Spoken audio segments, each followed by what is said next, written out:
Hello friends and welcome to Prayas. Today is the day 16 of our prelims PYQ discussion series. Nature of Indian polity and terminologies ये part हम देखेंगे आज. तो 11 से लेके मतलब 2011 से लेके 22 तक around 20 questions were from this part. तो टर्मिनोलॉजीज वाला जो पार्ट है यहाँ पे आपको बेसिक कंसेप्ट या बेसिक टर्मिनोलॉजीज पता होना बहुत ज्यादा जरूरी है. कंसेप्चुअल अंडरस्टैंडिंग भी बहुत ज्यादा जरूरी है. कुछ क्वेश्चंस ऐसे होते ही है जहाँ पे हम एलिमिनेशन टेक्निक अप्लाई कर सकते हैं, कुछ क्वेश्चंस में हम लॉजिक अप्लाई कर सकते हैं. लेकिन इन सारी चीजों के लिए या इन दोनों चीजों के लिए हमें कंसेप्चुअल अंडरस्टैंडिंग या basic knowledge of some terms is essential. ठीक है, तो देखते हैं कि कैसे क्वेश्चंस आए थे ओवर द इयर्स. 2022 में एज सच ज्यादा क्वेश्चन नहीं थे टर्मिनोलॉजीज के पार्ट के ऊपर, लेकिन 21 2019 इन ईयर्स में बहुत सारे क्वेश्चंस टर्मिनोलॉजीज के ऊपर थे. तो देखते हैं. 2020 में there was a question related to parliamentary system of government and again in 2021 there was a question related to parliamentary democracy. Again यहाँ पे कंपैरिजन था ब्रिटिश मॉडल के साथ, लेकिन मोर ओवर थोड़ा सा थीम सेम था. ठीक है, इसे डिस्कस करेंगे बाद में. देखते हैं इस क्वेश्चन में क्या कहा गया था. We adopted parliamentary democracy based on the British model, but how does our model differ from that model? As regards legislation, the British Parliament is supreme or sovereign, but in India, the power of the Parliament to legislate is limited. In India, matters related to the constitutionality of the amendment of an act of the Parliament are referred to the Constitutional Bench by the Supreme Court. तो ये दोनों statement correct है, both 1 and 2. देखते हैं क्यों. यहाँ पे British model जो है वो पार्लियामेंट्री सोवरेनिटी के ऊपर काम करता है, मतलब पार्लियामेंट सोवरेन है, सुप्रीम है. लेकिन हमारे यहाँ पार्लियामेंट की लेजिस्लेटिव पावर कॉन्स्टिट्यूशन लिमिट करता है या उसके ऊपर कुछ रिस्ट्रेन लगाता है. ठीक है, इसीलिए स्टेटमेंट 1 इज करेक्ट. यहाँ पे यही बोला गया, in India the power of the parliament is to legislate is limited. ठीक है, इसीलिए हमने स्टेटमेंट 1 करेक्ट बोला. The provision for constitution bench has been provided in the constitution under article 143. constitutional bench की provision है at least 5 or more judges of the court consist of, मतलब constitution bench कितने judges को consist करता है, at least 5 or more judges. कहाँ पे, जहाँ पे लगता है कि there is a substantial questions of law with regard to the interpretation of the constitution. Constitution का इंटरप्रिटेशन करना जरूरी है, ऐसी कोई केस आती है या ऐसा कोई मुद्दा उपस्थित होता है, वहां पे कॉन्स्टिट्यूशन बेंच काम करता है, इसीलिए उसे कॉन्स्टिट्यूशन बेंच बोला गया. ठीक है, तो आर्टिकल 143 एंड आर्टिकल 144 145 3 इन्हें ध्यान में रखिए. तो इसी बिना पे स्टेटमेंट 2 भी करेक्ट है. ठीक है, आगे चलते हैं. A parliamentary system of government in is one in which all political parties in the parliament are represented in the government. The government is responsible to the parliament and can be removed by it. The government is elected by the people and can be removed by them. The government is chosen by the parliament but cannot be removed by it before completion of fixed term. ठीक है, अब यहाँ पे हमें अगर knowledge है तो हम बी मार्क कर सकते हैं, या फिर थोड़ा लॉजिक अप्लाई करेंगे. हमारे यहाँ ऐसा होता है कि the government is chosen by the parliament but can not be remove by it before completion of fix term. तो नहीं, ये तो बिल्कुल गलत है. The government is elected by people and can be remove by them. देखिए यहाँ पे थोड़ा सा कंफ्यूज हो सकता है कि the government is elected by people and can be remove by them. Government is not elected by people, representatives are elected by the people and that representatives choose the government. ठीक है, या फिर जो majority party होती है उसके हिसाब से फिर बाकी की चीजें होती है, तो ये भी नहीं है. All political parties in the parliament are represented in the government, तो हमारे यहाँ मेजोरिटी पार्टी रूल है, तो ये भी नहीं है. The government is responsible to the parliament and can be remove by it. Correct है. Council of ministers is responsible to the Lok Sabha in particular and parliament in general. तो इस तरीके से बी ऑप्शन करेक्ट है. पार्लियामेंट्री सिस्टम के features क्या क्या है, जैसे मैं फर्स्ट स्टेटमेंट पे यहाँ हमें बोला गया था ऑल पॉलिटिकल पार्टीज, यहाँ पे मेजोरिटी पार्टी रूल. ठीक है, collective responsibility of the executive to the legislature, इसीलिए हमने इसे मार्क किया. The government is responsible to the parliament. ठीक है, तो इस तरीके से ये जो फीचर्स है इनके बारे में अगर आपको आइडिया है कि membership of the ministers in the legislature क्या है, लीडरशिप, रिजोल्यूशन, इनके बारे में थोड़ा सा आइडिया है, तो आपको पार्लियामेंट्री गवर्नमेंट क्या है वो ठीक से पता रहेगा और उसी के बिना पर आप ये क्वेश्चन सॉल्व कर सकते थे। ठीक है, तो आगे चलते हैं। विच one of the following in Indian polity is an essential feature that indicates that it is federal in character? The independence of judiciary is safeguarded. The union legislature has elected representatives from the constituent units. The union cabinet can have elected representatives from the regional parties. The fundamental rights are enforceable by courts of law. But ये दो तो नहीं है, ये देख के ही पढ़ के ही पता चलता है। यहाँ पे the fundamental rights are enforceable by courts of law and the independence of judiciary safeguarded, इन दोनों में थोड़ा सा कंफ्यूजन हो सकता है। लेकिन यहाँ पे क्या पूछा गया, फेडरल कैरेक्टर। तो फेडरल फीचर्स क्या क्या है? Written constitution, supremacy of the constitution, rigid constitution, division of powers, independent judiciary, bicameral legislature and dual government polity.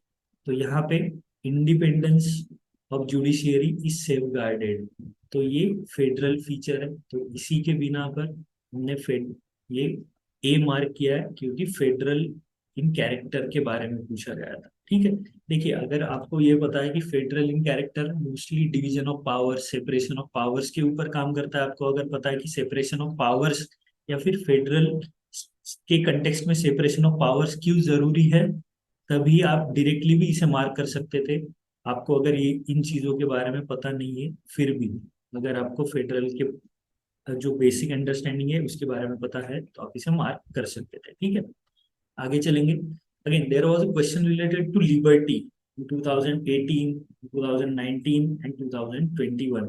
Liberty बहुत बार पूछा गया, एंगल बदल बदल के पूछा गया। यहाँ पे लॉ एंड लिबर्टी का रिलेशनशिप क्या था ये पूछा गया। यहाँ पे डेफिनेशन ऑफ लिबर्टी के बारे में पूछा गया। यहाँ पे best safe guard of liberty in liberal democracy, इसके बारे में पूछा गया। तो देखते हैं इन दोनों क्वेश्चन के ऊपर हम आएंगे। पहले इस क्वेश्चन से डील करते हैं। विच one of the following factor constitutes the best safe guard of liberty in liberal democracy? देखिए अब यहाँ पे थोड़ा सा आपको कंफ्यूज करने की कोशिश की, liberal democracy, safeguard of liberty. Liberty पे फोकस कीजिए। Committed judiciary, centralisation of power, elected government, separation of power.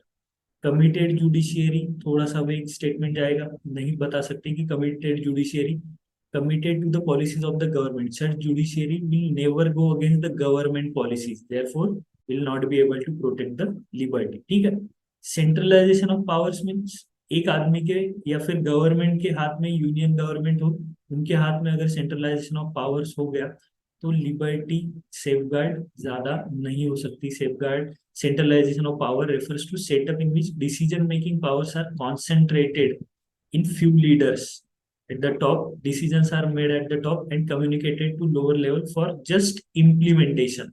ठीक है, तो इसके बिना पे तो हम नहीं बोल सकते कि there will be a safeguard of liberty. Elected government, ठीक है, थोड़ा बहुत बोल सकते हैं, लेकिन बेस्ट सेफगार्ड बोला है। देखिए इसे बोल्ड एंड इटैलिक में दिया गया है, तो इसके ऊपर ध्यान देना भी जरूरी है, और यूपीएससी भी यही चाहता है कि इसके ऊपर थोड़ा सा ध्यान दीजिए। लिबर्टी के ऊपर भी सेपरेशन ऑफ पावर्स। लिबर्टी क्या है कि अगर आर्बिट्री लॉज आते हैं गवर्नमेंट की तरफ से, तो जुडिशियरी ऐसे किसी भी लॉ को कर्टेल करेगी और आपकी जो लिबर्टी है उसे सेफगार्ड करेगी। मतलब मान लीजिए कि सोशल मीडिया को कंट्रोल करने के लिए गवर्नमेंट ने कोई लॉ ला लिया और उसी के बिना पर आपकी जो लिबर्टी है वो चली गई, जुडिशियरी ने इंटरवेन किया और वो जो लॉ था उसे स्ट्रक डाउन करके आपकी लिबर्टी सेफगार्ड की, तो इसीलिए सेपरेशन ऑफ पावर्स। ठीक है, तो इस प्रकार से आप थोड़ा सा इंटरप्रेट कीजिए। जब भी आप कंसेप्चुअल चीजों चीजों के बारे में पढ़ेंगे, अगर आपको कोई एग्जाम्पल मिलता है उसके आधार पे पढ़िए, तभी चीजों को ध्यान में रखने में थोड़ी आसानी होगी। नहीं तो ज्यादा रटने की कोशिश करेंगे, पढ़ने की कोशिश करेंगे, तो चीजें आसानी से ध्यान में नहीं रहेंगी। ठीक है, आगे बढ़ते हैं। In the context of polity, which one of the following would you accept as the most appropriate definition of liberty? ठीक है, देखिए अब यहाँ पे डेफिनेशन ऑफ लिबर्टी बोला गया है, कंटेक्स्ट ऑफ पॉलिटी भी बोला गया है। अब लिबर्टी को डायरेक्टली हम फ्रीडम के साथ जोड़ देते हैं, और यहाँ पे opportunity to do whatever one likes, opportunity to develop oneself fully, इसके इसे मार्क कर सकते हैं या फिर इनमें कंफ्यूज हो जाएंगे। लेकिन इन कंटेक्स्ट ऑफ पॉलिटी जब पूछा गया है तो उसके बारे में थोड़ा सा ध्यान देना जरूरी है। Protection against tyranny of political rulers, ठीक है, ये सारी चीजें। लेकिन अब्सेंस ऑफ रिस्ट्रेंट इसे क्यों मार्क किया है? अब्सेंस ऑफ रिस्ट्रेंट का मतलब क्या होता है?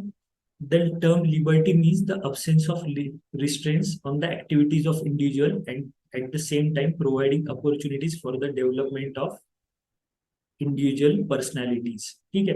अब यहाँ पे opportunity to develop oneself fully ये भी था, लेकिन ये थोड़ा सा वेग है। अगेन आपको मोस्ट अप्रोप्रिएट अगर पूछा गया, इसीलिए हमने अब्सेंस ऑफ रिस्ट्रेंट मार्क किया। अब्सेंस ऑफ रिस्ट्रेंट मतलब, रिस्ट्रेंट का मतलब क्या होता है? ऐसी कंडीशन कि जिस कंडीशन में आप किसी को अंडर कंट्रोल रख रहे हैं। अगर आप अंडर कंट्रोल किसी को रख रहे हैं तो उस पर्सन के पास लिबर्टी नहीं होगी। तो absence of restraint can be definition of liberty, appropriate definition of liberty, ठीक है। तो यहाँ पे absence of restraint अगर आपको समझ में आ गया तो आप इसे मार्क कर सकते थे, ठीक है। आगे बढ़ते हैं नेक्स्ट क्वेश्चन की तरफ। Moving on to the last question of today's discussion, there was a question in 2018 related to which one of the following reflects the most appropriate relationship between law and liberty। Law and liberty की बीच की relationship क्या है, इसके बारे में question था। If there are more laws there is less liberty, if there are no laws there is no liberty, if there is liberty laws have to be made by the people, if laws are challenge too often liberty is in danger. देखिए, जहाँ जब भी law या liberty के बारे में कोई question आता है तो हम लॉ को निगेटिव कंसेप्ट मान लेते हैं, या फिर लिबर्टी को हम पॉजिटिव कंसेप्ट कंसिडर करके चलते हैं। तो ऐसा बिल्कुल नहीं है, ठीक है। Liberty can be negative if it goes in wrong way, मतलब अगर कुछ गलत कर दिया, लिबर्टी कोई भी किसी भी कंटेक्स्ट में ले सकता है, ठीक है। और लॉज हमेशा निगेटिव नहीं होंगे, लॉज कुछ पॉजिटिव भी होंगे, निगेटिव नेचर में हो सकते हैं लेकिन उनका इफेक्ट पॉजिटिव होगा। मतलब अगर कोई लॉ एग्जीक्यूटिव को या फिर लेजिस्लेचर को रिस्ट्रेन कर रहा है या फिर उनके ऊपर लिमिटेशन डाल रहा है जिससे हमारी जो लिबर्टी है वो अबाधित रहे या फिर उसके ऊपर कोई बाधा ना आए, तो इसे भी हम पॉजिटिव लॉ करार दे सकते हैं, भले ही वो निगेटिव हो कंटेक्स्ट में। मतलब वो निगेटिव सरकार के लिए, लेकिन उससे हमारी लिबर्टी प्रूव हो रही है या फिर उसे फायदा हो रहा है, ठीक है। तो इस तरीके से थोड़ा सा इंटरप्रेट करना चाहिए। देखेंगे आप यहाँ पे किस तरीके से चीजों को इंटरप्रेट कर सकते हैं। बी को हमने मार्क किया था, if there are no laws there is no liberty, ठीक है। अब आप बोलोगे कि ये कैसे? लिबर्टी का मतलब क्या है? फ्रीडम। जनरल लेमैन टर्म में अगर बात करें तो फ्रीडम कब मिलेगा? आर्टिकल 19 अगर हम बात करेंगे तो आर्टिकल 19 में बोला गया है freedom of speech, freedom of expression, freedom of assembly, freedom of moving through out the territory of India. ये सारे जो फ्रीडम है या ये जो लिबर्टी हमें दी गई है वो फंडामेंटल राइट आर्टिकल 19 के तहत दी गई है। अगर कोई लॉ ही नहीं है यहाँ पे कि जो इस लिबर्टी को सपोर्ट करे तो ये लिबर्टी रहेगी नहीं रहेगी। मतलब अगर आपको कोई लिबर्टी चाहिए तो उसके कंटेक्स्ट में लॉज जरूरी है जो आपकी लिबर्टी को सपोर्ट करे या सिक्योर करे, ठीक है। अगर लॉज नहीं होंगे तो there will be no liberty. तो इस तरीके से इसे इंटरप्रेट करना थोड़ा सा जरूरी था। ये निगेटिव पॉजिटिव वाला जो पार्ट है ना, इसे अगर आप समझ लेंगे तो इसे समझने में थोड़ी सी आसानी होगी, ठीक है। तो इसी तरीके से इसे इंटरप्रेट करना था कि if there are no laws there is no liberty. मतलब कुछ तो लॉ होने चाहिए जो आपकी लिबर्टी को सिक्योर करेंगे, नहीं तो अगर आपकी लिबर्टी को सिक्योर या सपोर्ट करने के लिए कोई लॉ ही नहीं है तो किस किस बिना पे आप उस लिबर्टी को एक्सेस करोगे, ठीक है। तो इस तरीके से था। यहाँ पे जो भी टर्मिनोलॉजी से रिलेटेड क्वेश्चंस है ना, उसमें थोड़ा सा इंटरप्रिटेशन वाला पार्ट ज्यादा है। तो जब भी आप कहीं पे एग्जाम्पल पढ़ोगे related to a static part of polity, तो उस एग्जाम्पल को याद में रखने की या समझने की कोशिश ज्यादा कीजिए।